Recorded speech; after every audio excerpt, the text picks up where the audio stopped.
មានថ្ងៃមួយនោះអ្នកគ្រូគូរីសើបានទៅចូលរួមពិធីបន់សង្ឃទានគេដែលអ្នកភូមិបានអញ្ជើញគាត់អ្នកគ្រូគូរីសើក៏បានលើអ្នកភូមិនិយាយខ្សឹបខ្សួលតគ្នាថានៅខាងក្រោយភូមិមានដើមឈើធំមួយដែលមានមេឃបែកសាខាវររំរនិញរណោងហើយមានប្រវត្តិយូរឆ្នាំមកហើយរួចដើម្បីតគ្នាថាលងសាហាវណាស់ឲ្យតែមានអ្នកភូមិណាម្នាក់ឆ្លងកាត់នៅទីនោះនៅវេលាម៉ោង12ថ្ងៃត្រង់ឬក៏ពេលយប់ដឹងតែជួបហើយមានអ្នកភូមិខ្លះខ្លាចឡើងឈឺជ្រុះសក់ស្ទើរងាប់ស្ទើររស់អ្នកខ្លះឈឺខ្លាចទៅជាឆ្កួតមានអ្នកភូមិខ្លះឈឺរហូតដល់ស្លាប់ពិតជាសាហាវណាស់លោកអើយក្រោយពីអ្នកគ្រូគូរីសើត្រឡប់មកផ្ទះវិញនៅក្នុងចិត្តរបស់គាត់ចង់ដឹងខ្លាំងណាស់រួចគាត់គិតចង់ទៅសាកល្បងនៅថ្ងៃស្អែកនៅវេលាម៉ោង12ថ្ងៃត្រង់ព្រោះគាត់គឺជាមនុស្សមិនជឿលើរឿងខ្មោចបិសាចឡើយពេលស្អែកមកដល់អ្នកគ្រូគូរីសើក៏ស្រូតចេញដំណើរទៅភ្លាមនៅពេលដែលគាត់ដើរដល់ពាក់កណ្ដាលផ្លូវអ្នកទាំងអស់គ្នាដឹងអត់ស្រាប់តែគាត់ឃើញអាក្លូហើយនឹងអាកោចរត់មកទាំងស្រស្លាកស្រស្លើត្រហេបត្រហោធ្វើមុខដូចជាន់អញអញ្ចឹងច្រឡំអ្នកទាំងអស់គ្នាធ្វើមុខដូចបានជួបខ្មោចអញ្ចឹងរួចអ្នកគ្រូគូរីសើនោះបានសួរទៅកាន់អាក្លូអាកោចថាណែអាពីក្បាលពួកឯងនាំគ្នារត់មកពីណាធ្វើមុខដូចបានជួបអ្វីម្យ៉ាងគួរឲ្យខ្លាចអញ្ចឹងពេលនោះអាក្លូហើយនឹងអាកោចអត់បានឆ្លើយតបទៅអ្នកគ្រូគូរីសើទេរួចក៏វានាំគ្នារត់ចេញទៅធ្វើឲ្យអ្នកគ្រូគូរីសើឧទានឡើងទាំងមុខខឹងយីអាក្មេងនេះឆ្លើយតំបន់អត់មានសិលធម៌អីបន្តិចធ្វើដូចគ្មានម៉ែគ្មានឪព្រានប្រដៅអញ្ចឹងពួកឯងជួបអញថ្ងៃក្រោយដឹងខ្លួនហើយអញនឹងប្រដៅពួកអរែងឲ្យរីអាចរៀកនោមម្ដងមិនដែរឈឺឯថាហើយអ្នកគ្រូគូរីសើក៏ដើរបន្តទៅមុខទៀតម្ដងនេះក៏ជួបនឹងប្រុសស្អាតម្នាក់ហើយបរិសសង្ហាម្នាក់នោះក៏បានសួរទៅកាន់អ្នកគ្រូដោយសម្ដីផ្អែមស្រទន់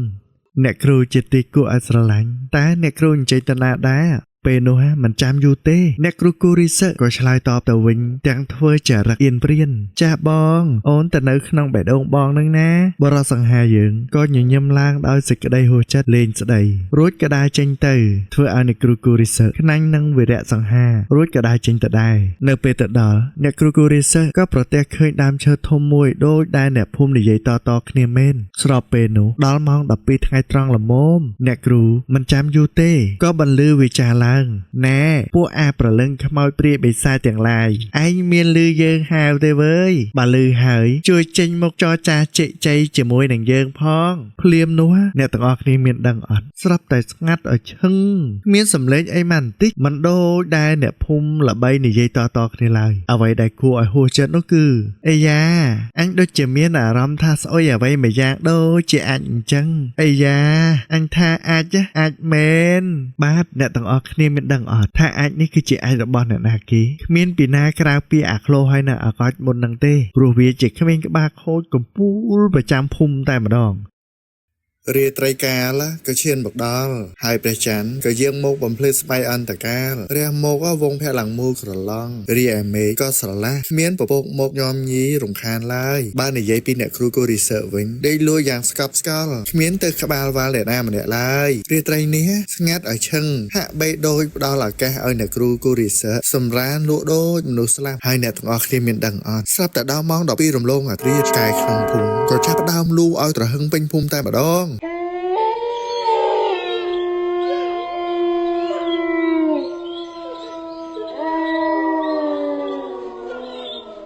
អំឡុងពេលនោះអ្នកគ្រូគូរីសើក៏យល់សប្តិស្រាប់តែខ្លួនរបស់គាត់មកនៅក្រោមដើមឈើធំមួយដែលគាត់បានប្រមាថគេកាលពីថ្ងៃពេលនោះស្រាប់តែមានខ្មោចព្រាយបិសាចបង្ហាញខ្លួនជាច្រើនហើយស្រែកត្រហឹងអើងកង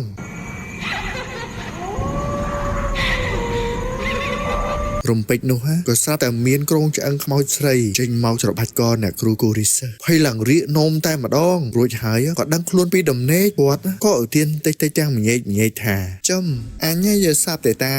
ខំតែភ័យពេលព្រឹកព្រឹកនេះអ្នកគ្រូគូរីសើឃើញអាក្លូហើយនៅអាកោចដែលកាត់មុខផ្ទះគាត់ក៏បានស្រែកសួរថាណែអាពីក្បាលពួកអារ៉ៃដើរទៅណាមកណាទាំងព្រឹករលឹមហ្នឹងហើយពួកអាឯងទៅធ្វើស្អីគេយំមិញបានម្នាក់ធ្វើមុខដូចត្រូវបានខ្មោចលងមិនបានដេកបានពួនអញ្ចឹង ពេលនោះអ្នកទាំងអស់គ្នាមានដឹងអត់ស្រាប់តែក្លោហើយណាក៏มันបានឆ្លើយតបអ្វីទេរួចហើយពួកវាក៏នាំគ្នាដើរចេញដូចសាមុនអញ្ចឹងធ្វើឲ្យអ្នកគ្រូកូរីសើដើរស្លឹកកជាឆេវតែម្ដងរួចហើយអ្នកគ្រូកូរីសើក៏ទៀនទាំងមុខមមថាអីពួកអាក្មេងចំលើយអញសួរវាពីរដងហើយវានាំគ្នាដើរចេញធ្វើឲ្យប្រងើយថ្ងៃណាមួយអញនឹងប្រលះពួកអារែងឲ្យចាស់ដៃតែម្ដងថ្ងៃដដែល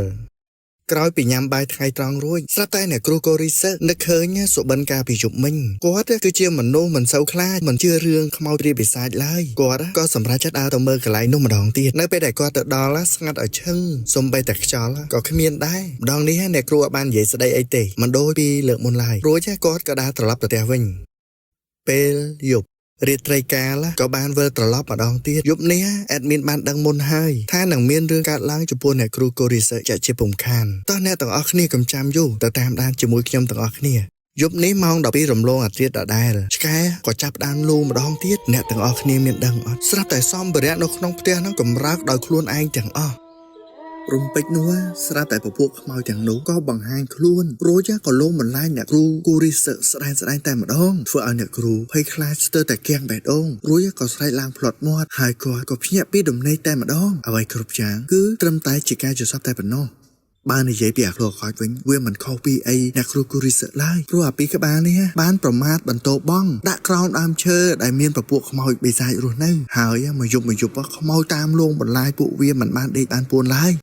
តែអ្នកទាំងអស់គ្នាមានដឹងអត់ហេតុអ្វីបានជាខ្មោចតាមលងនឹងខឹងសម្បានអ្នកគ្រូកូរីសើខ្លាំងអ្នកគ្រូកូរីសើមិនមែនត្រឹមតែប្រមាថត្រឹមពាក្យសម្ដីឡើយគាត់ក៏បាននោមដាក់ដើមឈើនោះទៀតម្ល៉េះហើយធ្វើឲ្យខ្មោចព្រាយបិសាចនៅដើមឈើនោះខឹងអ្នកគ្រូខ្លាំងមែនទែនអញ្ចឹងហើយបានចាស់តែងតែដាស់តឿនយើងគ្រប់គ្នាថាបើមិនជឿណាសូមកុំប្រមាថគេមានអីលទ្ធផលចុងក្រោយអ្នកទាំង3នាក់ក៏មានជំងឺឈឺជ្រុះសក់ជំងឺលួសប្រលឹងរួចក៏ស្អប់ខ្ពើមពិភពលោកយើងនេះរួចក៏បបួលគ្នាដាច់ខ្យល់អេតិបិសោអស់ការពីលោកយើងនេះទៅហោង